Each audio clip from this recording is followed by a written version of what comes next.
घमंडी पति। यार अबे, जब से तेरी शादी हुई है तेरी तो किस्मत पलट गई। ऑफिस में प्रमोशन, बॉस की तरफ से नई कार। सच में यार, तेरी बीवी तो लक्ष्मी है, जिसके कदम पड़ते ही तेरी तो लॉटरी लग गई। भगवान करे तेरी जैसी बीवी सबको मिले। एक बार मेरे घर में तूने मेरी बीवी के हाथों का बना हुआ खाना क्या खा लिया? तू तो मेरी बीवी का चमचा बन गया।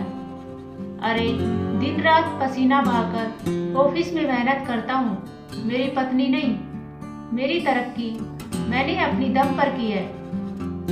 अरे, तू है कि सारा क्रेडिट मेरी पत्नी को दे रहा है। किसी अच्छे डॉक्टर से अपना दिमाग का इलाज करवा ले। इस तरह अभय हमेशा अपने घमंड में ही रहता था। प्रिया बोली, सुनिए जी, अगले हफ्ते मेरी मौसी की बेटी की शादी है। अच्छी बात है, लेकिन मैं कहीं नहीं जाने वाला। मेरे पास समय नहीं है। मेरे मायके वाले हमें आने के लिए कह रहे हैं। सभी रिश्तेदार आ रहे हैं। हम नहीं गए तो बुरा लगेगा ना। अरे, तुम चले जाना। वैसे भी तुम क्या करती हो सारे दिन? बैठी टीवी देखती हो। तुम्हारे यहाँ रहने नहीं रहने से कोई फर्क पड़ने वाला नहीं है। अच्छा जी, मेरे रहने नहीं रहने से कोई फर्क नहीं पड़ता और मैं सारे दिन बैठी टीवी देखती रहती हूँ। हाँ, वह खाना और घर के सारे काम वो मेरे गांव की सफेद साड़ी वाली चुड़ैल करती है ना।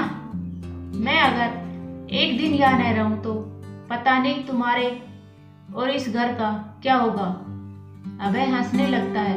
अच्छा, तुम भी इस गलत फहमी में जी रही हो कि तुम्हारे बिना मेरी जिंदगी नहीं चल सकती। इसमें क्या शक है? नहीं चल सकती। मेरी समझ में नहीं आता, तुम औरतें ऐसा कौन सा तीर मारती हो?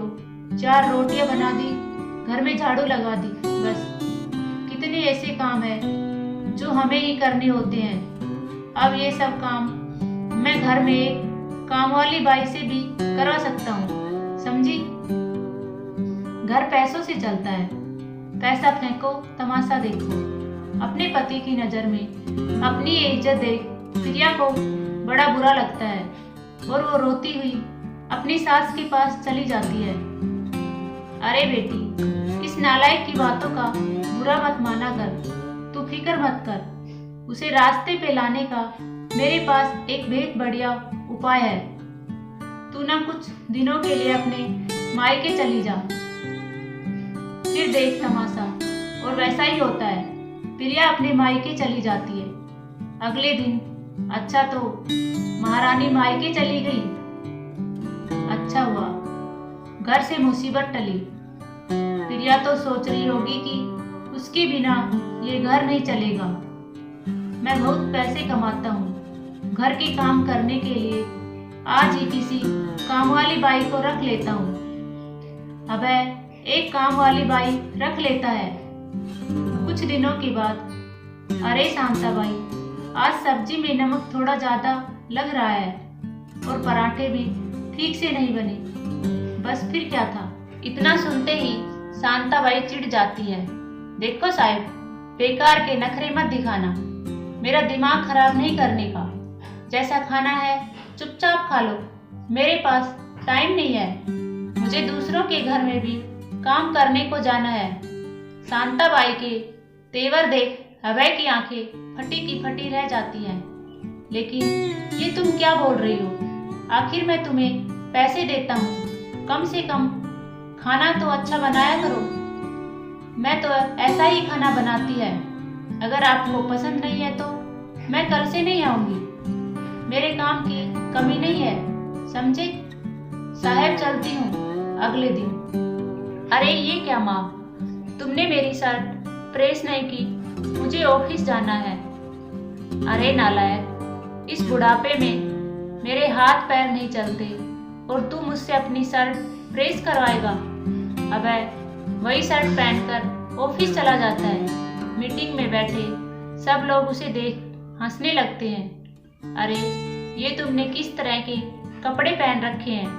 बॉस कहते हैं तुम इस तरह से मीटिंग में बैठोगे? मेरे क्लाइंट के सामने मेरी बेइज्जती करवा दी तुमने।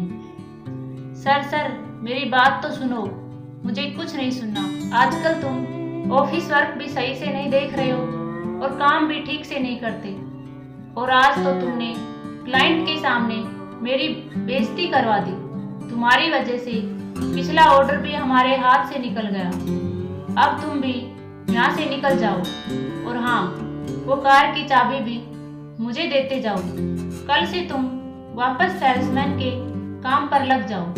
इस तरह अभय अपनी कंपनी में वापस सेल्समैन के पद पर काम करने लगता है। प्रिया के बिना अभय की जिंदगी अस्त व्यस्त हो जाती है। अरे बेकू, अब तो तुझे समझ में आ गया होगा कि पति पत्नी घड़ी की दो सुइयों की तरह होते हैं। अगर एक भी सुई रुक जाए ना तो जिंदगी का बुरा दौर शुरू हो जाता है और हम वहीं के वहीं रह जाते हैं। अभय समझ जाता है कि उसकी सफलता उसके अकेले की नहीं थी, उसकी पत्नी का भी बराबर का योगदान था। और वो अपनी पत्नी को मायके जाकर उसे प्यार से वापस ले आता है। अगर यह कहानी पसंद आई हो तो लाइक शेयर करना ना भूलें और चैनल पर नए हो तो सब्सक्राइब जरूर करें। धन्यवाद दोस्तों।